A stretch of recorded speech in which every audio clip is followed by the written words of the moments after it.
Sun versus Harang II on Sniper Ridge. And in fact, this is the first PvP to be played on this map. Ever. I mean, they haven't even played it in practice, nothing on Battle.net, first one ever. Except, down at the 5 o'clock position, in brown, is Sun. That means up at the 2 o'clock was Harang 2. 2 at 2. I think he's actually pronounced Harang E in Korea, but Harang II is so much better.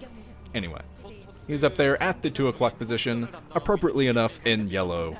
Excellent.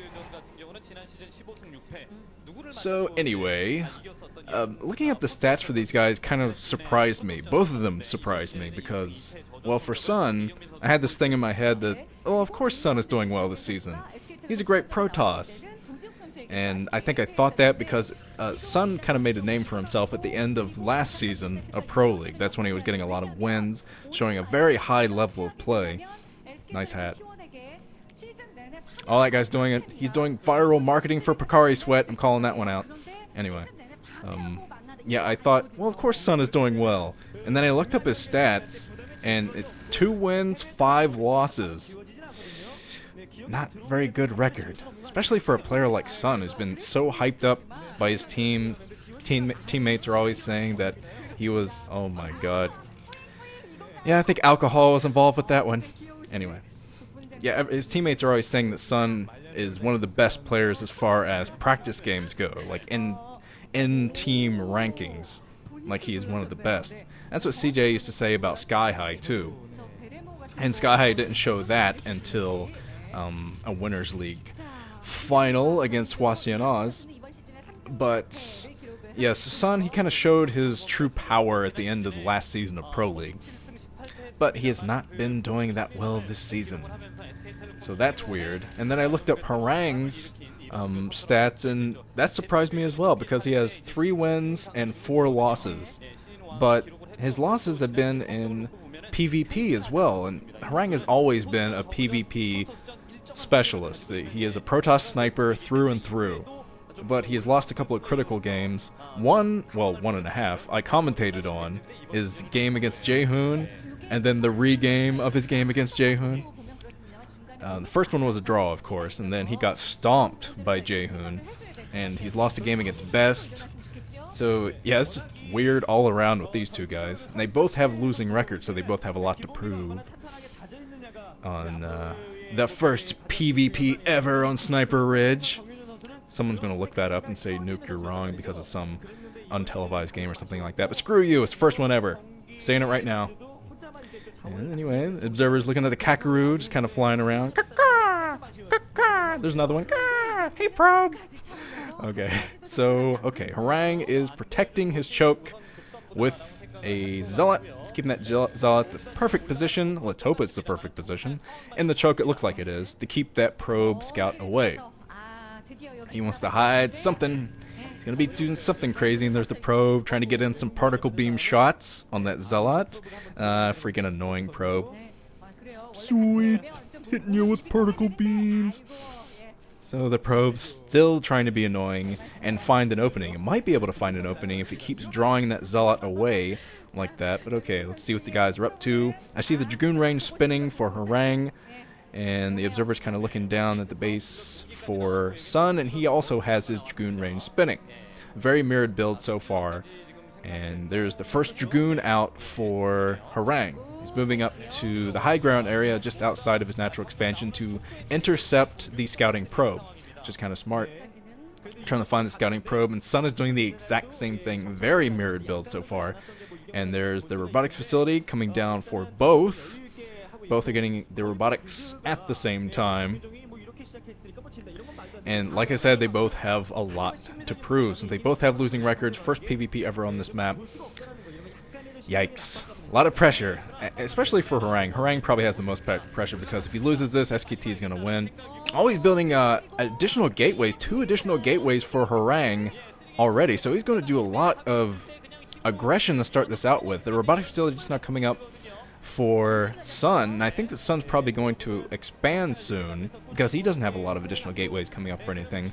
So Harang, yeah, he's just going to pressure the front and hope that Sun expands, because if Sun does expand, he might have a tough time fighting back the amount of troops that Harang will have going, and Harang might not even utilize his robotics facility. Maybe that was just a fake out or something, but either way, he's going to have a hell of a lot of Dragoons and Zealots moving down the map soon enough.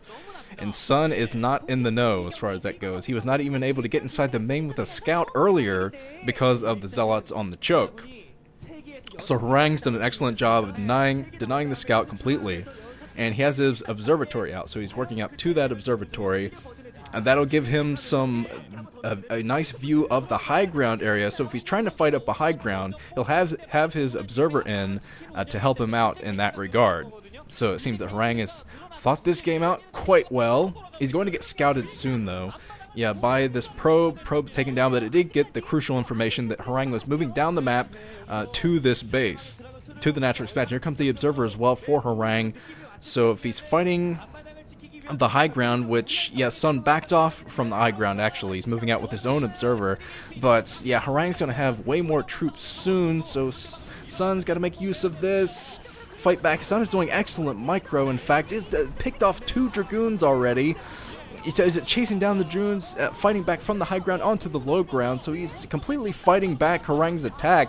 So Harang might have done this a little bit too soon. He has his own reinforcements coming down, picking at those Dragoons with the Zealots. But he kind of just lost his military advantage in that attack. He just got split up, his troops got split up, and they were chased down to the low ground. And here comes the first Reaver for Sun. The Reaver shot on the 3 Dragoons. You see the 3 Dragoons and 2 Zealots left for Harang. Oh, 2 Dragoons. Gotta get in there and get that freaking Reaver. But no, the SKT guys looking pretty happy, since it seems that Sun is going to defend against this attack, and he has his Reaver now. That is critical. Even built a shield battery just in case he couldn't hold it with the Reaver. But he's building his own gateways. He has his second base up. Harang is trying to catch up. Harang, I think, just put down his Nexus at his natural expansion, and he's going to try to catch up instead of just being super uber aggressive with this thing. Which is good, because with the Reaver there, I don't think that attack would have lasted too much longer if he had just flooded in with reinforcements or anything like that. But here comes the Nexus in yellow, halfway home, and the third gateway about to come up for Sun. So Sun is going to have an advantage in more ways than one. So here comes the Citadel of Adun and the robotic support bay for Harang the second at the 2 o'clock. I love that. It'd be great if yellow was up at the 2 o'clock, but anyway. 2 Reavers at the front, plenty of defense of this natural expansion for now. Sun is fine. And he'll probably move out to do some attacking as soon as he gets a shuttle. As soon as he has a shuttle, pick up those 2 Reavers. It was smart of him to pump the Reaver first. That gave him a great defense against everything that Harang was doing, but just crawling his way up like Nausicaa Valley of the Wind, those Umu things, or whatever they're called. Just crawling up, whatever those things sounded like. I haven't watched that movie it's been too long, but I have a feeling that's what these guys are based on. 4th gateway for Harang, still at 3 gates for Sun. But Sun has a much, much better economy. Harang just now got up his second base, up and mining. Reaver's just hanging out, waiting for the shuttle. Come on, pick us up, dude. I need a ride. Both of the Reavers picked up by the shuttle, and now Sun is going to do his attack. Going to try to break down the front door and kill this natural expansion thing that Harang has going on. He will be fighting up the high ground. It might be a bit difficult. He has his observer in. If it's not sniped by Harang, Harang has a Reaver of his own.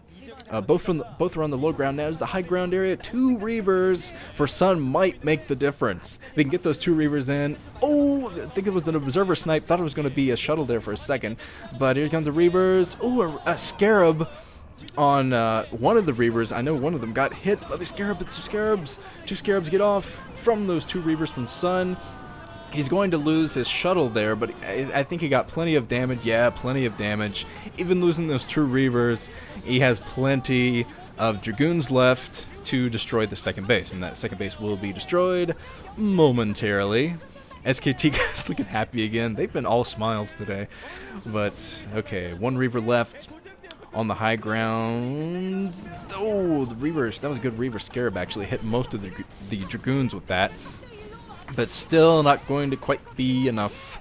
Had to protect that Reaver, didn't. There's the GG. SKT takes it with the help of Sun. So Sun doing much more to bump up his record for this season, which is good because he is a very talented young Protoss player. Okay, this has been Nuke. That was a good series. I will be back later with more commentaries. See you guys later.